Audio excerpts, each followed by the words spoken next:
उपस्थित धर्म प्रेमी, श्रद्धावान, जिज्ञासु भाइयों तथा सुशील बहनों, इन दिनों हम लोग 18 पाप की चर्चा कर रहे हैं। 18 पाप और 9 पुण्य। कल तक कितने हो गए हमारे?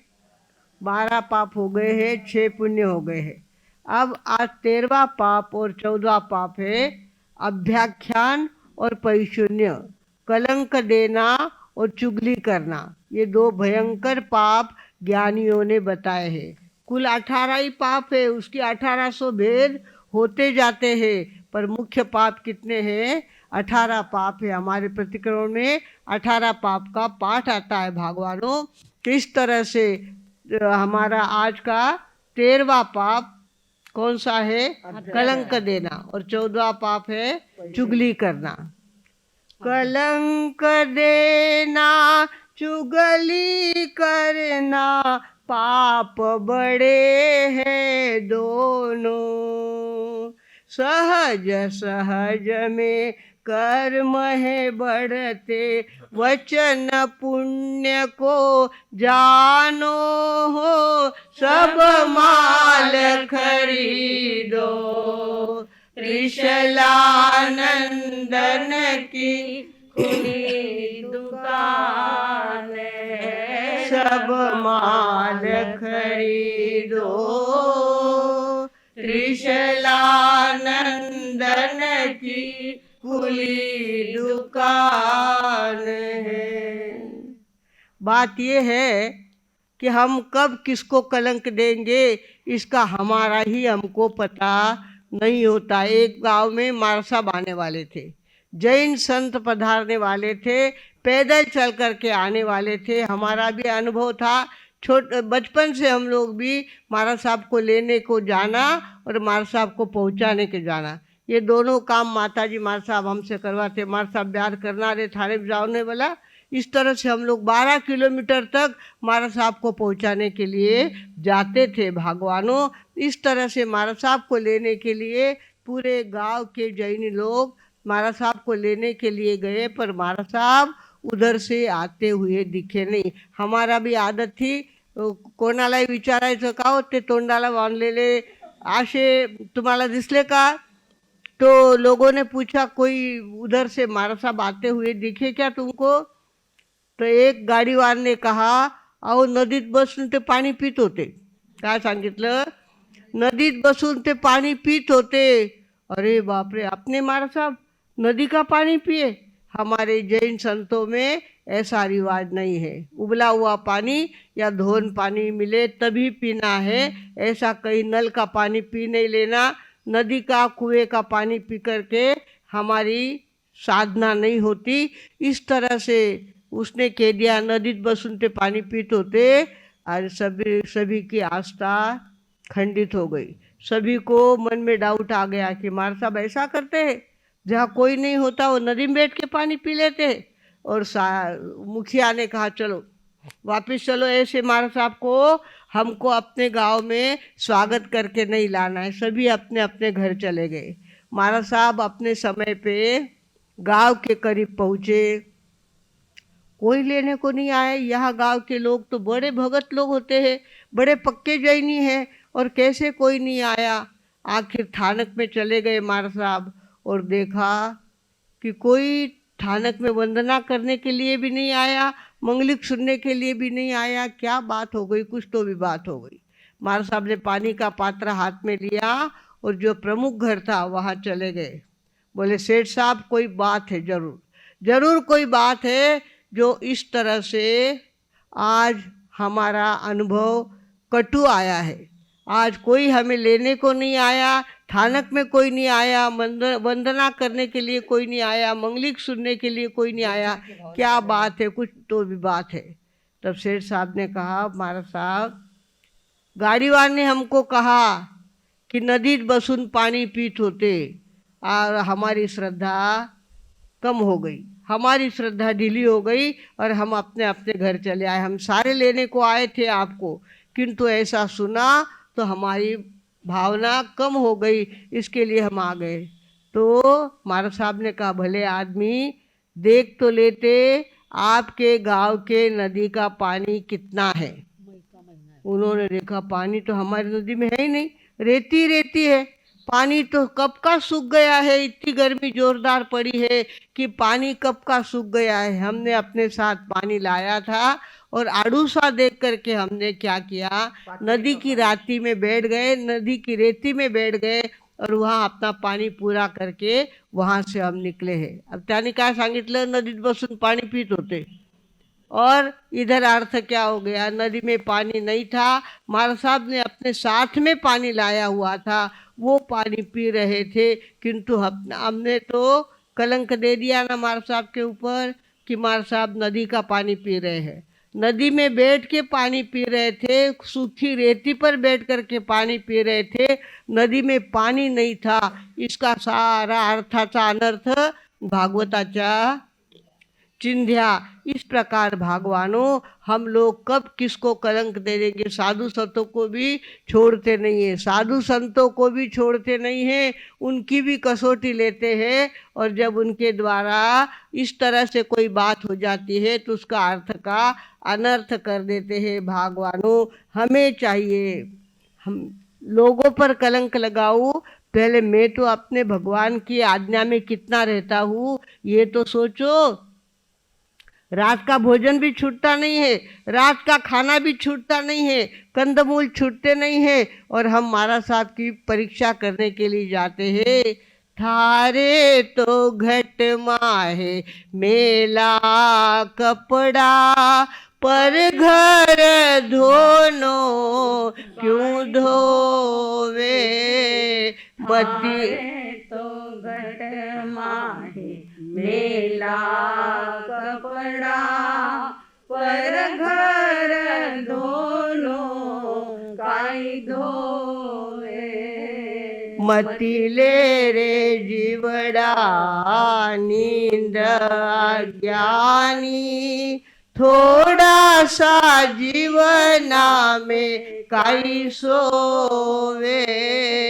मती ले रे जीवड़ा नींद अज्ञानी, थोड़ा सा जीवना में काई सोवे। हम देखते ही देखते किसी के ऊपर कलंक चढ़ा देते। मारा आख्यो देखियो, उन छोरा साथी वेनी बेटी जावती होती, और छोरो कौन होतो, वो भुआरो बेटो भाई असल, मामारा बेटो भाई असल, वो कुछ भी नहीं सोचते हम, और कहते हैं कि देखो वह जावती थी उन छोरा साथे। इस तरह से हम क्या करते हैं, कलंक ले लेते हैं। एक माँ बीमार थी और बेटे को दवा देना था, वो दवा लेने को तैयार ही नहीं थी। बेटे ने माँ को मीठा बोल बोल करके गांव के बाहर वो लेके आया, पेड़ के नीचे माँ को बैठाया और कहा भाई दवा लेनी पड़ी, दवा लिए बिना काम नहीं चलेगा। उसने क्या किया, अपने माँ को अपनी गोदी में, अपना माँ का सर अपनी गोदी में लिया और जबरदस्ती उसके मुंह में दवा डाल रहा था। तुरंत गांव में चर्चा, गावरा बारे आमकारो छोरो इस तरह से छोरी के साथ खेल रहा था, छोरी को अपनी गोदी में खिला रहा था। वो को थी, सगी माँ थी, और फिर भी हमने क्या कर दिया, कलंक लगा दिया। भगवानों, कलंक देना भी बहुत बड़ा पाप होता है। हमारे यहाँ पे सब सुभद्रा सती का उदाहरण आता है। सुभद्रा सती गलती से दूसरे संप्रदाय के घर में, उस लड़के ने बराबर इस संप्रदाय का नाटक किया और उसको दूसरे संप्रदाय के घर में लेके गया। वो बहुत दृढ़ थी, बहुत पक्की थी, और उसने क्या किया था, वहाँ अपना धर्म नहीं छोड़ा, सामायिक करती थी, प्रतिक्रमण करती थी, रात्रि भोजन का त्याग करती थी, पाचोती था, कुछ ना कुछ उपवास करती थी। इस तरह से उसका नियम चल रहा था। उसके घर में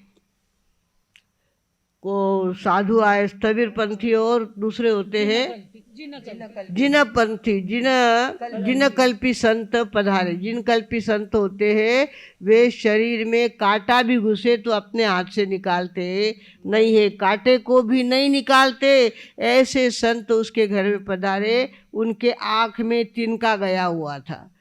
महाराज साहब के आँख में जिन कल्पी महाराज साहब होते हैं, जंगल में रहते हैं, कड़ी तपश्चर्या करते हैं और किसी प्रकार का भौतिक आधार नहीं लेते हैं, अपने शरीर की सुरक्षा के लिए कोई आयोजन नहीं करते। उनके आँख में तिनका गया हुआ था और उनकी आँख से पानी निकल रहा था। वो भिक्षा के लिए सुभद्रा सती के घर गए। सुभद्रा के घर गए और सुभद्रा ने देखा कि महाराज साहब के आँख में कुछ गया हुआ है और आँख में से पानी निकल रहा है।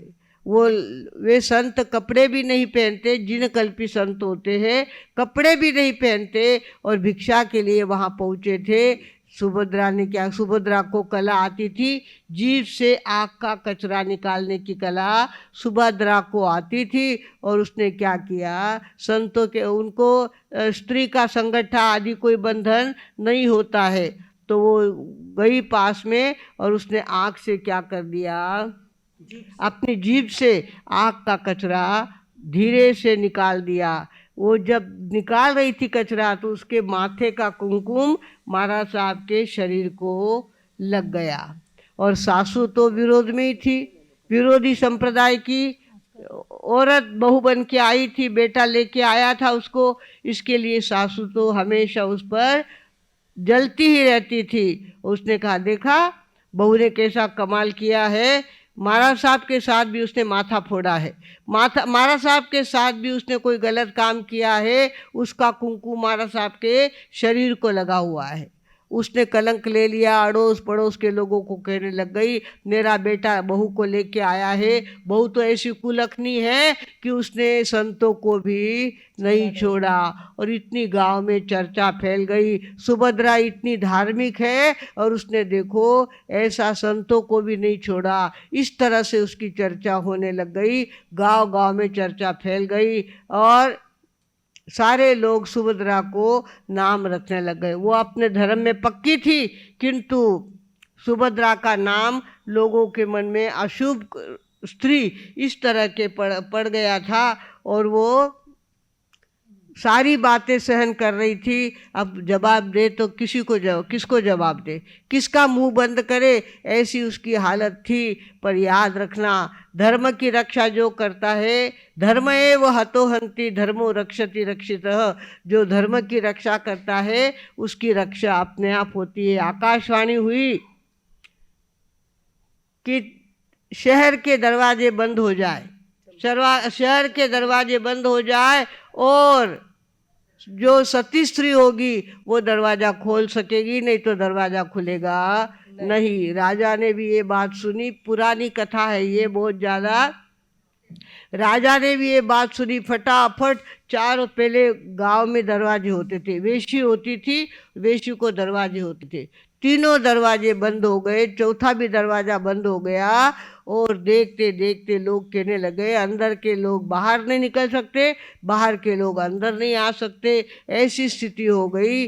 और अब क्या करें, लोगों ने कहा जो सती स्त्री होगी वो दरवाज़ा खोलेगी, वो भी चलनी में कच्चा धागा बांध करके कुएं से पानी निकालेगी और उस पानी को अगर वो दरवाजे पे छाटेगी तो दरवाज़ा खुलेगा। अब कच्चे धागे में चालनी बांधने के बाद, पहली बात तो चालनी में पानी टिकता ही नहीं है, दूसरी बात पानी टिका भी तो कच्चा धागा उसको खींच नहीं सकता। पर ऐसी शर्त उसके अंदर थी, कच्चे धागे में चालनी बांधकर पानी जो लाएगी और दरवाजे पे छाटेगी तो दरवाज़ा खुलेगा।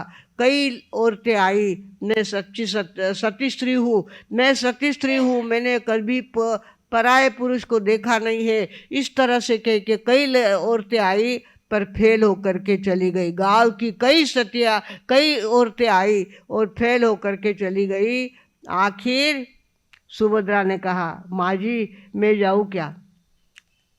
डायन तू जाके क्या करेगी, तूने तो काम किया है, संतों के साथ भी अपने कुंकू को लगा करके अपना प्रूफ छोड़ दिया है, तू जाके क्या करेगी वहाँ पे? उसने कहा जाने तो दो, जो होगा सो देखा जाएगा। सुभद्रा वहाँ गई और उसने चालनी धागा वहाँ तैयार ही था, चालनी को धागा बांधा और चालनी कुएं में छोड़ी और तो पानी भर के चालनी पानी भर के लेके आई और सारे लोग देखते, इतनी भीड़ इकट्ठी हो गई थी, सारे लोग देखते रह गए।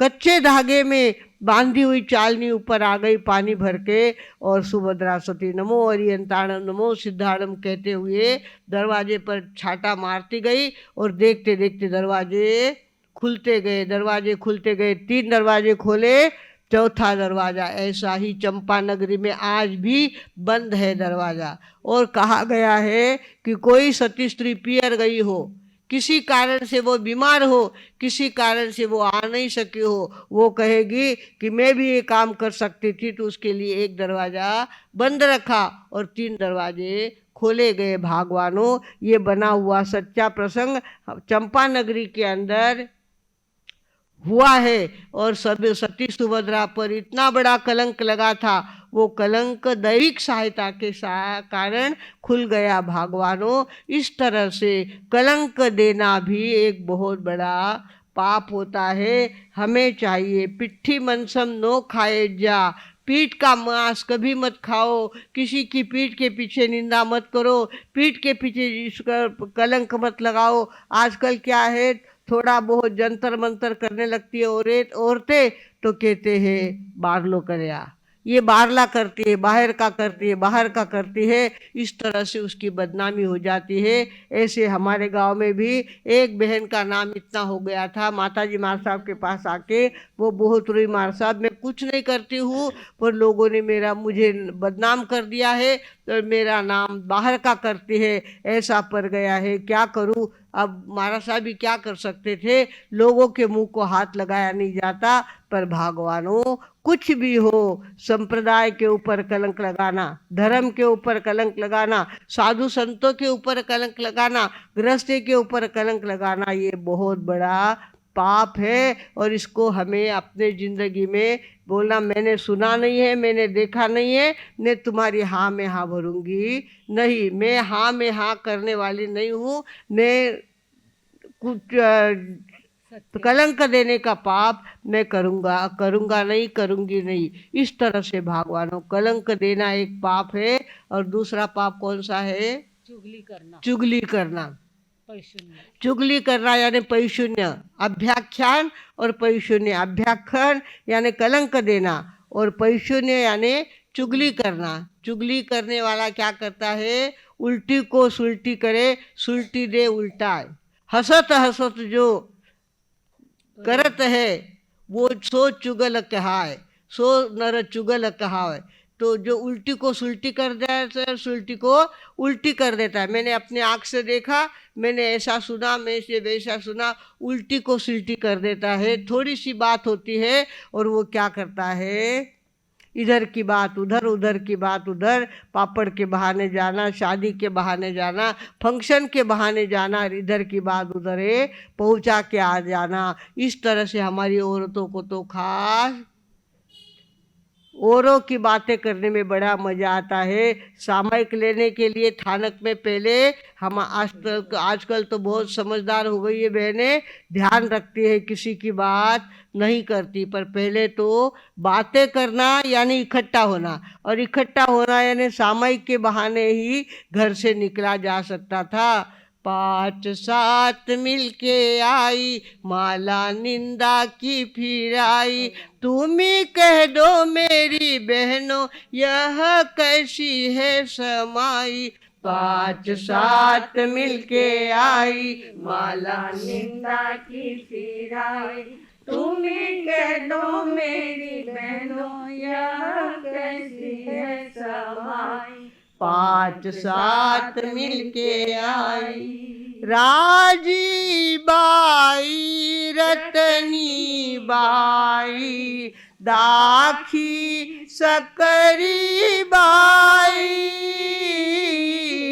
दाखी सकरी बाई। दोपहरी में या संध्या में, स्थानक में सब आई, स्थानक में सब आई। अब बातों की झड़ी लगाई, कच्ची पक्की सुनी सुनाई। अब बातों की झड़ी लगाई, कच्ची पक्की सुनी सुनाई। तुम ही कह दो मेरी बहनों, यह कैसी है समाई। पाँच सात मिलके आई, माला निंदा की फिर आई। तुम ही कह दो मेरी बहनों, यह कैसी है समाई। पाँच सात मिलके आई। सास बहू का घर बाहर का गीत सभी का गाया, गीत सभी का गाया। साधु सतिया कोई बची नहीं, सबका नंबर आया, सबका नंबर आया। नमक मिर्ची खूब लगाई, बन गई पर्वत जैसी राई। नमक मिर्ची खूब लगाई, बन गई पर्वत जैसी राई। तुम ही कह दो मेरी बहनों, यह कैसी है समाई। पाँच सात मिलके आई, माला निंदा की फिर आई। तुम ही कह दो मेरी बहनों, यह कैसी है समाई। पाँच सात मिलके आई। अब इस तरह से सुभद्रा की कथा में काफी समय चला गया अपना, और घड़ी का काटा अपने स्थान पे अभी तो हमारा पुण्य वचन पुण्य बाकी है ना। वचन पुण्य अब कल कहेंगे आपको। तो इस तरह से आज हमने देखा कलंक देना और चुगली करना, दो बातें हमने देखी है। तीसरा है वचन पुण्य। वचन पुण्य कैसे बनता है, वचन पुण्य का क्या फायदा होता है, ये कल हम सुनेंगे। आज अपना समय हो गया है, इसके लिए यहीं पे विराम लेती हूँ। ओम शांति।